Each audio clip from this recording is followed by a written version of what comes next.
Nessa última semana, acompanhamos nos noticiários o aborto realizado em Pernambuco numa menina de 10 anos que foi estuprada pelo tio e acabou ficando grávida. Na entrada do hospital, dois grupos defendiam suas ideias: os religiosos, em defesa da vida e da continuação da gestação, e os que defendiam o aborto pela mãe ser uma criança, ter sido estuprada e correr risco de morte. E esse caso em Pernambuco fez lembrar de outro caso semelhante que também aconteceu em Pernambuco em 2008, com uma criança de 9 anos estuprada pelo padrasto e grávida de gêmeos. Esses dois casos são casos complicados do ponto de vista ético e religioso. Como o assunto aborto está polarizado, prós e contras, e como não temos informações precisas nem isentas sobre as condições da gravidez dessa menina, é difícil defender qualquer um dos lados. Por que é difícil? Porque se a vida da menina de 10 anos, assim como a vida daquela menina de 9 anos, grávida de gêmeos, corria de fato risco risco de morte com a gravidez, então nós temos uma situação extrema de vida por vida. Às vezes esse é o caso também de gestações que não envolvem estupro, mas que se tornam gestações de alto risco e chega a um ponto que os médicos precisam decidir se salvam a mãe ou o bebê. Nesses casos extremos, e notem bem a minha ênfase, nesses casos extremos, ou seja, em casos em que a vida corre risco e você precisa escolher entre duas vidas, qual delas viverá, nesses casos já não há uma melhor opção. Você precisa escolher entre duas opções péssimas. Então, nesses casos, a morte não implica na quebra do mandamento não matarás, porque ninguém está querendo matar. O mandamento não matarás está na segunda parte dos mandamentos, na parte que trata do amor ao próximo. Então, por amor ao próximo, você não quer tirar a vida de ninguém, nem quer a prejudicar. Mas isso não se aplica a essas situações extremas, porque nesses casos não há necessariamente um desamor pelo feto, não há um sentimento de vingança, de ódio, não é falta de amor ao próximo, mas uma difícil decisão sobre qual das duas vidas salvar. Então, voltando, caso essa menina de fato e comprovadamente estava correndo risco de morte, então teríamos uma dessas situações extremas de vida por vida. Já se não era esse o caso, se a menina não corria risco de morte, então nós temos uma outra situação a ser analisada. Se a menina não corria risco de morte, podia levar essa gravidez sem risco até o final e depois entregar o bebê para que uma das milhares das famílias na fila de adoção pudesse adotar esse bebê, já que essa menina mãe não teria condições por sua idade, condições psicológicas e o caos gerado na família, ela provavelmente não teria condições de ficar com o bebê. Mas uma das famílias na fila de adoção ficaria imensamente feliz em poder dar todo o carinho e amor para esse bebê. E a menina de 10 anos, quer abortando, quer conseguindo gestar a criança até o final, em ambos os casos, o trauma já está instalado e ela precisará de muito apoio psicológico e espiritual, se ela puder ter. Parece que a avó da criança era religiosa. Mas nesse caso, se a vida da menina não estava em risco, então eu concordo com a manifestação daquela senhora católica que disse: nós queremos que os dois vivam, a mãe e o bebê. Acho que a afirmação dessa senhora é muito cristã. Nós queremos que os dois vivam, a mãe e o bebê. Há os dois envolvidos nessa infeliz história, a mãe e o bebê. Vamos falar primeiro sobre o bebê. O bebê já é uma vida para Deus. O que a Bíblia fala sobre a vida dentro do útero, a vida intrauterina? Salmo 139, 13 a 16 diz: Tu criaste cada parte do meu corpo. Tu me formaste na barriga da minha mãe. Eu te louvo porque deves ser temido. Tudo o que fazes é maravilhoso e eu sei disso muito bem. Tu viste quando os meus ossos estavam sendo feitos, quando eu estava sendo formado na barriga da minha mãe, crescendo ali em segredo. Os teus olhos viram a minha substância ainda informe.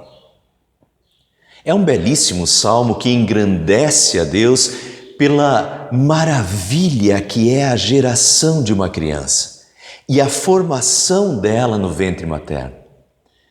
É um milagre e algo sensacional ver a multiplicação celular e como o DNA dirige as células para a formação dos diferentes órgãos do corpo, do embrião, pulmão, fígado, rins. Tudo vai acontecendo milimetricamente, numa sincronia absoluta e perfeita. É uma obra divina. Não resta dúvida. Assim como na mensagem passada, nós vimos a perfeição da criação do cosmos e do ecossistema do mundo, o corpo humano é outra obra-prima e perfeita de Deus. E está certo o salmista em louvar a Deus pela vida e pelo modo como Ele fez cada parte do nosso corpo. Deus nos formou, diz o Salmo. O nosso corpo foi formado por Deus. E a nossa vida é um dom de Deus. E ela é acompanhada por Deus desde a nossa formação embrionária. Tu me formaste na barriga da minha mãe. Viste quando os meus ossos estavam sendo feitos. E viu a minha substância ainda informe, diz o texto. Algumas Bíblias traduzem esse versículo usando o termo embrião. E é uma boa tradução, porque até a 8ª semana de gestação é considerado embrião e a partir da 9ª semana é considerado feto. Mas a substância ainda informe, de que fala o versículo, está mais para o estado embrionário, do início da multiplicação celular e quando a maioria dos órgãos ainda não está formada. Então isso ajuda a tirar a dúvida levantada ardilosamente por muitos defensores do aborto de que nos primeiros dias e semanas ainda não há vida, ou de que até tantos dias ou semanas de gestação, o embrião ainda não pode ser considerado uma pessoa, um ser. Desde a concepção, a vida está em curso. O milagre está acontecendo. E Deus já está acompanhando a nossa substância ainda informe. Um embrião, um feto, é uma pessoa para Deus. A vida não começa só quando o bebê sai da barriga e ganha um nome. Não é a partir daí que ele é considerado considerado um ser humano, como se antes ele fosse uma coisa e não um ser vivo. Deus fala sobre Esaú e Jacó quando os dois ainda eram fetos e brigavam na barriga da mãe, e Deus já sabia qual dos dois sairia primeiro. João Batista ainda era um feto na barriga de Isabel, quando outro feto, Jesus, chegou na barriga de Maria e João Batista reagiu na barriga de Isabel ao feto na barriga de Maria, que era Jesus. Enfim, embriões e fetos são seres vivos, são pessoas para Deus. E o não matarás já se aplica a eles também. Voltando à frase, nós queremos que os dois vivam, a mãe e o bebê. Eu já falei sobre o bebê, agora vamos falar sobre a mãe. Ao contrário das acusações das feministas na porta do hospital, no Recife, de que os religiosos não se importam com o psicológico da menina ou das mulheres que estão gerando um filho que não querem, nós nos importamos sim. E queremos também a vida da mãe. É uma crítica injusta. Por amor ao próximo, nós nos preocupamos com as mulheres, sim. Eu acho que deve ser um trauma muito grande carregar uma gravidez indesejada. E aqui já não estou falando apenas dos casos de estupro, mas de toda a gravidez indesejada. Causa trauma, sem dúvida. Essas mulheres precisam de ajuda, sem dúvida. Então, como cristãos, não ignoramos o problema e toda a dificuldade e todas as consequências de uma gravidez não planejada e indesejada. E faremos o que estiver ao nosso alcance para ajudar a mãe. Mas jamais aconselharemos a que mate a criança. Isso seria matar sangue inocente. Provérbios 6,17 diz que Deus odeia mãos que derramam sangue inocente. O bebê não tem culpa. Antes de abortar, por que não pensar em amar a vida? Amar esse próximo, pequenino e indefeso que está vindo. E depois de dar à luz, se realmente não há condições psicológicas, materiais, nem da mãe, nem do pai, nem dos avós que podem querer ficar com a criança, então entregue-a para adoção. Haverá muitos que desejam ser pais e que ficarão muito felizes recebendo esse bebê e lhe darão todo o carinho e afeto que merece. Eu quero concluir essa mensagem com o texto de Romanos 12:2. Não se amoldem ao padrão deste mundo, mas transformem-se pela renovação da sua mente, para que sejam capazes de experimentar e comprovar a boa, agradável e perfeita vontade de Deus. Não se deixem amoldar pelo padrão deste mundo. Não deixem que o mundo os molde, os modele. O mundo está criando um padrão de pensamento e argumento sobre o aborto. Grande parte dos países desenvolvidos já aprovam o aborto. E cada vez mais, ser contra o aborto é visto como um radicalismo religioso, uma gente com ideias ultrapassadas. A OMS, Organização Mundial da Saúde, tem incentivado e até pressionado governos a que tenham uma legislação a favor do aborto. Dia 20, agora essa semana, saiu uma coluna no jornal Gazeta do Povo alertando para o incentivo da OMS ao aborto durante a pandemia. Então vejam a pressão e o molde.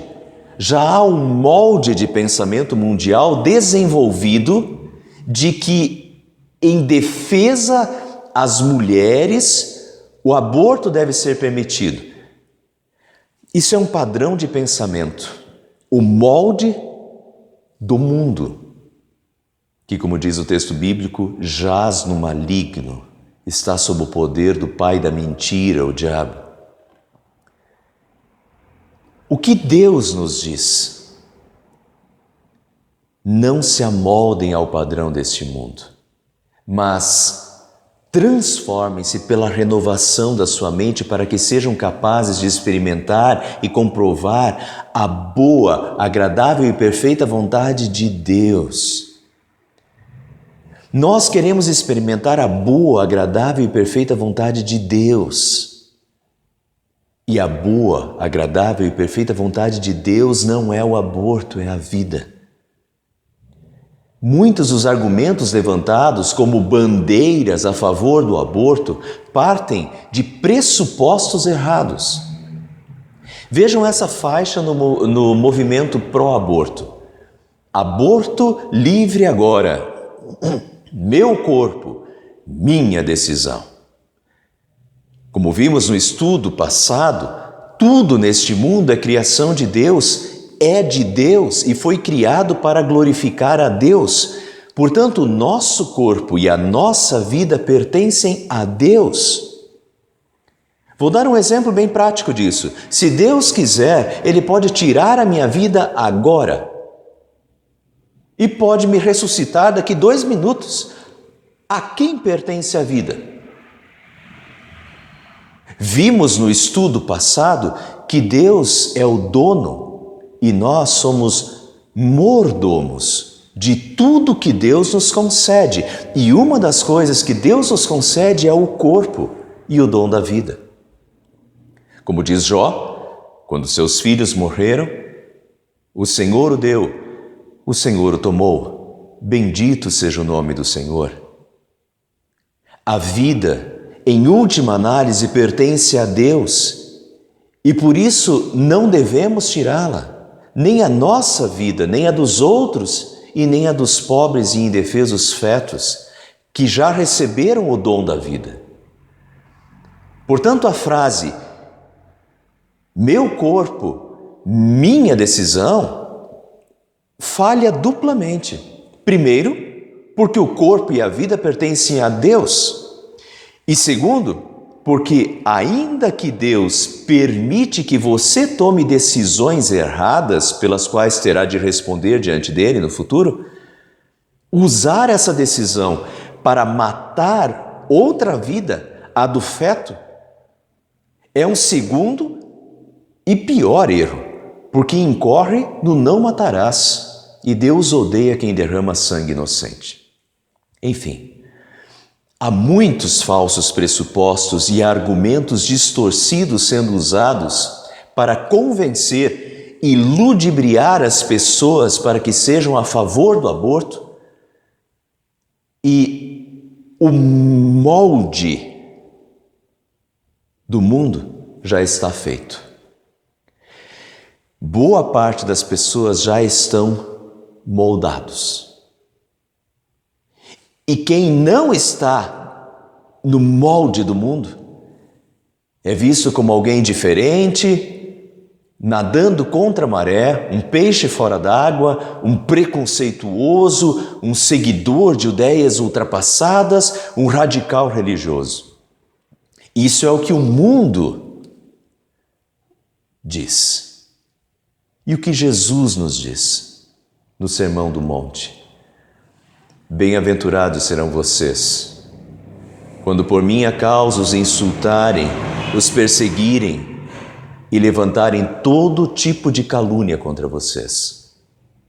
Alegrem-se e regozijem-se, porque grande é a sua recompensa nos céus.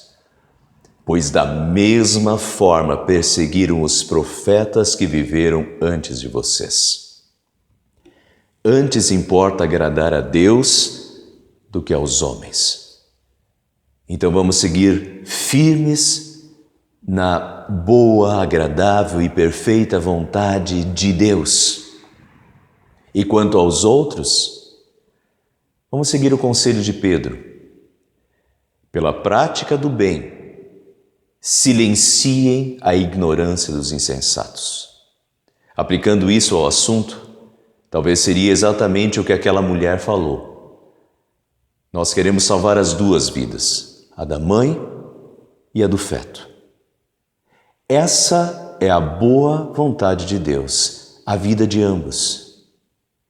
E a prática desse bem, quando percebido, pode fazer emudecer a ignorância dos insensatos, pois verão que nós estamos lutando, sim, pela vida de todos os envolvidos e apenas fazendo o bem. Amém. Não devo deixar de anunciar, não posso calar a minha voz, não apoio o aborto, eu sou pró-vida.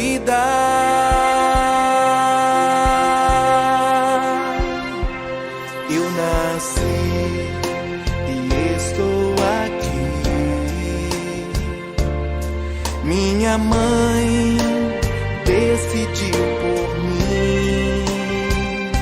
Você também nasceu. E esse filho que vive dentro de você merece a mesma chance de nascer. Deixe-o nascer, deixe-o viver. Tem um novo coração batendo dentro do teu ser, que merece uma chance de viver. Deixe-o nascer, deixe-o viver, e por toda a vida ele será grato por nascer. Mamãezinha, ele já ama você.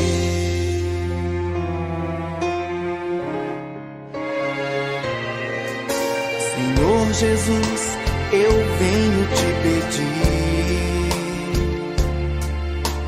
vem e toca os corações de pessoas que aguardam o momento para impedir uma criança de nascer. Traz de volta, meu Jesus, dá-lhes um novo coração, uma nova consciência, uma nova decisão, e entender que o dom da vida é um dom maior. Deixe-o nascer, deixe-o viver. Tem um novo coração batendo dentro do teu ser, que merece uma chance de viver. Deixe-o nascer, deixe-o viver, e por toda a vida ele será grato por nascer. Mamãezinha, ele já ama você.